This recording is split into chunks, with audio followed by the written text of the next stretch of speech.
Karena menurut Abdu, Pendekar ini walaupun tim baru, tapi prospek kedepannya bakal bagus, Bang. Jadi makanya Abdu tertarik di tim ini, Bang. Apalagi Abdu masih muda kan, Bang. Jadi harus banyak pengalaman lah gitu.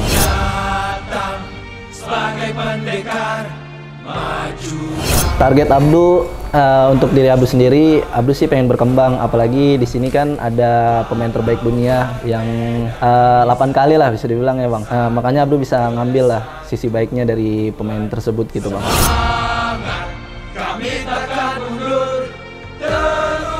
Perubahan yang ingin dibuat dari Abdu pengen nambah pengalaman gitu, Bang. Karena di sini kan rumornya kan pelatih asing gitu, Bang. Nah, Abdu pengen banget gitu ngambil pelajaran dari sana gitu.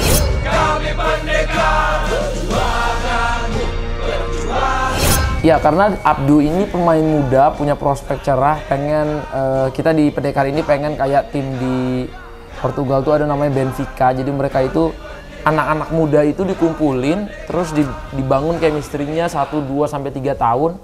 Kedepannya sampai kerangka timnas itu ada dari Benfica gitu. Karena semua pemain mudanya dikumpulin dengan diajarin oleh pemain-pemain senior. Nah, di Pendekar juga gitu, kita punya prospek masa depan kayak Abdu, kayak Pandega, Ipul, yang akan nanti mungkin bisa dari mentality permainan bisa di-guide sama pelatih asing, sama Ricardinho yang notabene dia suka banget ngajar. Bahkan aku tuh sampai kalau ngelihat dia di latihan itu dia tuh kayak guru. Karena dia tiap hari ngomong terus sama pemain muda. Saya ngelihat sendiri dari mata saya gimana Ricardinho ngajarin Pandega setiap move. Jadi itu menurut saya akan jadi ilmu yang bagus banget buat Abdu. Dan kalau Abdu bagus, ini kebanggaan buat Indonesia kalau nanti Abdu suatu hari di timnas dengan pengalaman yang luar biasa.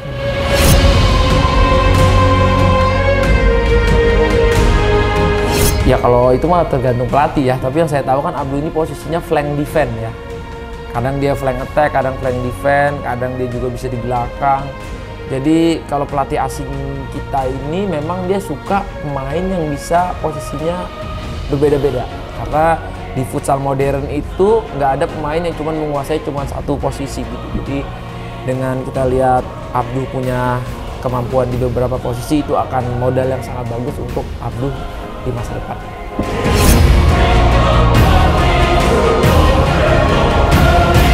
Wah, kalau itu nanti Abdul silakan ngobrol sendiri ya sama administrasi si Asep ya.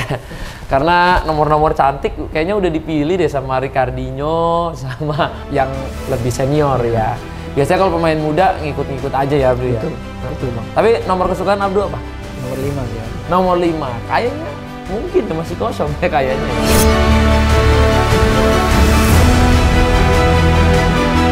Jangan bilang saya ya, saya nggak main. Kalau Abdu untuk pemain futsal di luar negeri, Abdu Barteria. Bateria. Oh. Barcelona.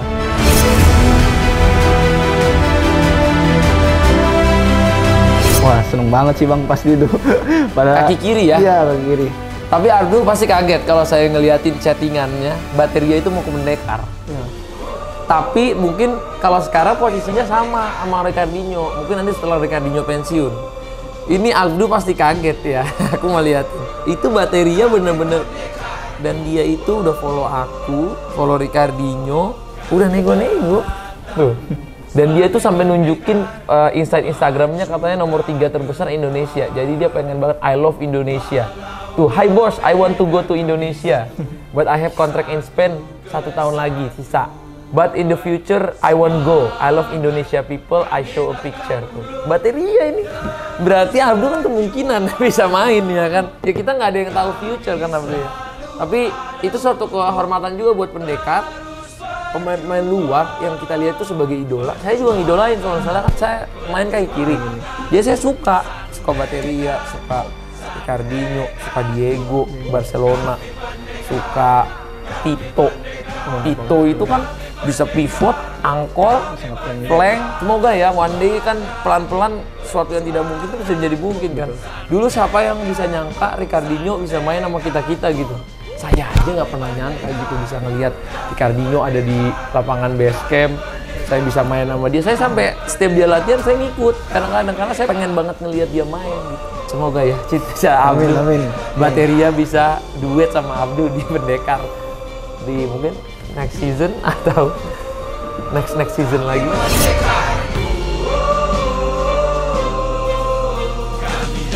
Idola Abdu Bang BBS, Bang BBS tadi.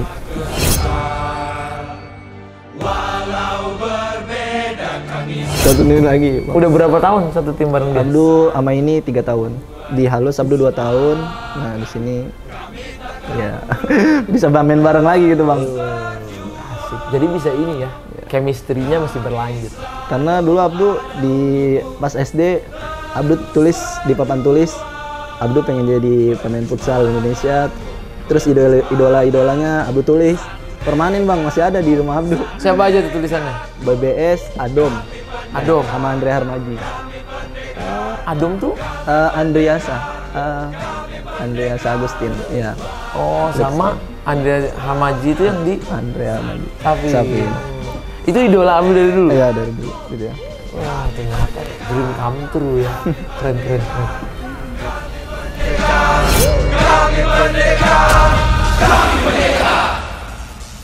Jadi waktu itu setiap tim kan kita punya ini ya. Saya tuh setiap ada waktu luang, kalau sebelum tidur atau pas bangun ataupun pas di jalan, saya nonton futsal. Saya tontonin semua yang full match.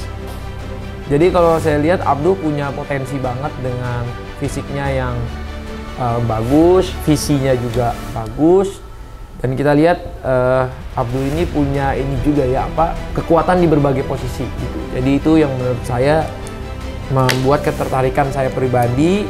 Terus ternyata pelatih juga 2 calon pelatih itu masuk nama Abdu di dalamnya, dan itu ya semoga dengan Abdu kita bisa sama-sama merengkuh gelar juara. Amin. Dan kita bisa ke Asia bareng-bareng.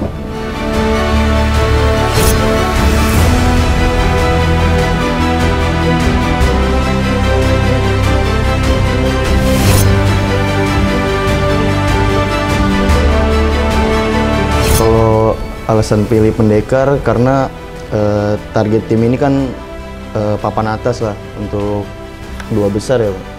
Ya Raka juga pengen lah berkembang dan ngerasain tim papan atas itu aja sih.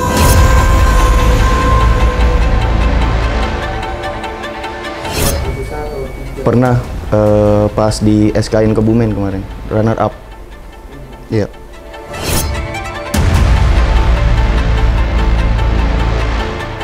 Motivasi masuk Pendekar karena tim ini kan walaupun masih dibilang baru, tapi udah dari segi manajemen, dari segi tim juga udah layak lah di papan atas gitu, tim besar.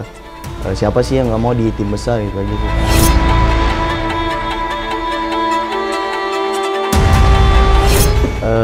Kaget sih awalnya juga calon pelatih kan yang DM gitu. Cuman belum tahu dapat tawarannya dia mau ngajaknya kemana gitu, ke tim mana. Dan ya Asep tuh yang awalnya nge-DM mau ngajak ke Pendekar, dan ya nggak lama untuk mikir, ya saya tertarik ke sini.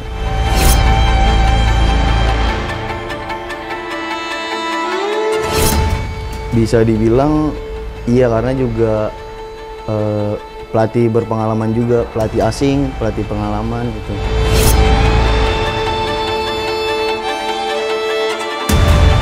Coach Alvaro punya beda gitu dari pelatih yang lain gitu, pelatih lokal. Karena kan etos kerja pelatih asing yang bikin saya tertarik sini.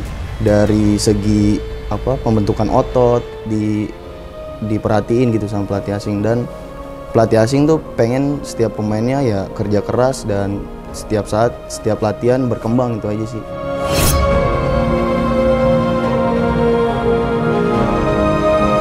Ke Indonesia mungkin Sayan Karmadi, Bang Sayan.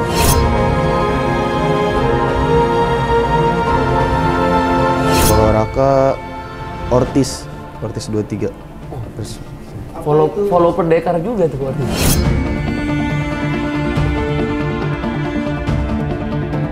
Siapa? Ortiz.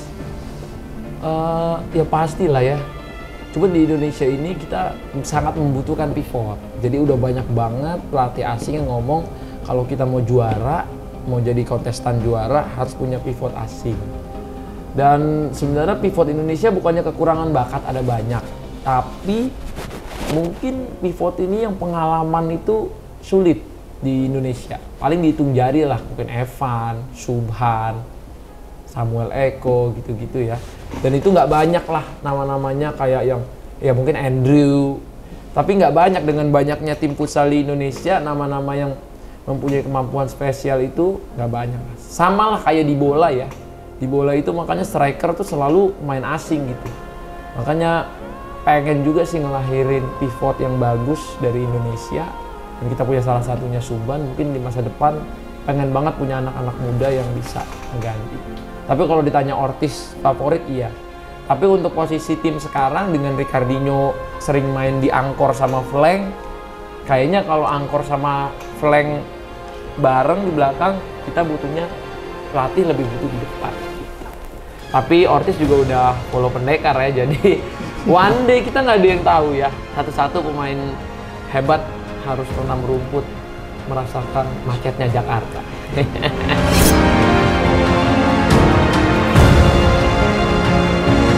Ini sih yang ngasih tahu nih. Sebenarnya saya pengen banget pemain-pemain tuh salah satunya Vilela ya. Main di LR Neves, kaki kiri nomor 93. Dan dia main di Liga Spanyol, keras banget tendangannya itu. Dia mungkin dari kick off dia nendang udah keras banget ya guys. Itu salah satu pemain saya pengen. Ferrao saya pengen banget. Pito saya pribadi pengen. Karena saya nggak tahu nih umur saya terjun langsung ke pendekar, mungkin suatu hari yang ngurus udah Asep doang ya sama Kang Ian, ataupun ada presiden nanti yang bisa melanjutkan saya mungkin. Tapi di 4 tahun ini dengan kita punya target juara di Asia juga, banyaklah pemain yang saya pengen lihat sendiri gimana dia main dan gimana dia memberikan impact ke pemain-pemain nasional kita gitu. Kayak sekarang satu Ricardinho aja bisa memberikan impact ke Pandega, ke pemain-pemain muda yang bener-bener mau belajar sama dia. Apalagi kalau kita tambah pemain lagi kan dengan mentalitas yang baru, ini yang baru. Ya saya harap Raka, Abdu, Pandega, semua bakal jadi Rian ya, jadi penggawa timnas di kemudian hari. Jadi kerangkanya harus kita bikin, ilmunya harus kita dapetin dari pemain-pemain yang udah juara Piala Dunia. Kurang apa gitu kan, udah juara Piala Dunia, juara Euro. Istilahnya Indonesia kita juara AFF aja tuh sulit banget, tapi mereka ini udah juara sampai ke Piala Dunia gitu. Jadi ini ilmu yang mahal banget sih untuk mereka. Jadi saya pribadi akan berusaha semaksimal mungkin mendatangkan pemain asing. Ketika Ricardinho udah pensiun pun harus yang kualitasnya paling tidak mirip.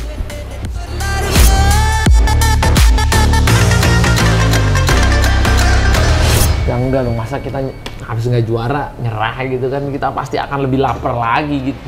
Kalau kita belum makan ya pasti makin lapar. Tapi ya paling yang direview ya kinerjanya manajemen ya sama pelatih gitu kan. Di mana-mana itu yang disalahin tuh bukan pemain, yang disalahin itu biasanya pelatih, karena pelatih yang akan gimana dia membentuk pemain itu jadi pemain juara gitu. Karena saya ngelihat tuh ada tim Indonesia yang nggak hanya jor-joran ini tapi bisa juara gitu kan, karena dia membentuk mentalitas pemain biar jadi juara gitu. Karena saya dengar sendiri dari pelatih asing, kalau pemain-pemain Indonesia itu sebenarnya kualitasnya tuh nggak semuanya jomplang gitu. Banyak kualitasnya sebenarnya mirip-mirip dengan upgrade level yang pemain Indonesia tuh udah tinggi sekarang. Jadi kalau misalnya pemain Indonesia itu dibilang sekarang salah satu yang terbaik di Asia Tenggara, di Asia bisa dibilang iya. Tapi bagaimana dia bisa punya mental yang bisa terbaik di dunia gitu. Karena mental itu paling penting, dan attitude di saat latihan. Karena banyak pelatih asing, pemain asing, even Ricardinho ngomong sama saya, attitude di latihan lah yang bikin kamu jadi pemain hebat di lapangan. Kalau kamu walaupun lahir berbakat tapi kamu nggak pernah latihan, di lapangan kamu nggak akan jadi siapa-siapa. Apalagi kamu udah nggak terlalu jago misalnya, ataupun kemampuannya belum label dunia tapi malas latihan. Itu sih yang aku dapat dari pemain asing dan pelatih asing. Semoga itu akan jadi mentalitas yang kuat. Pendekar harus juara lah. Target saya kan dalam 5 musim 3 kali juara.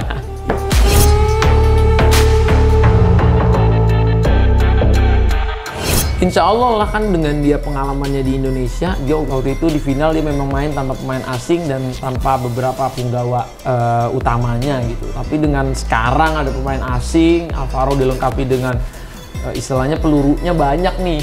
Ada pemain asing, dari pemain asingnya juga Ricardinho gitu ya, yang punya mental final banget lah, segala final udah dilahap sama dia di berbagai negara. Terus ada nanti pemain asing satu lagi nih, yang punya mental juara juga, yang udah juara di Liga juga ya. Banyak lah yang mestinya Alvaro bisa pakai lah di Pendekar gitu. Dan pemain lokalnya juga kita kan nggak main-main ya, masih ada timnas-timnas kayak Rian, Suban, terus ada ya khususnya pemain berpengalaman kayak BBS.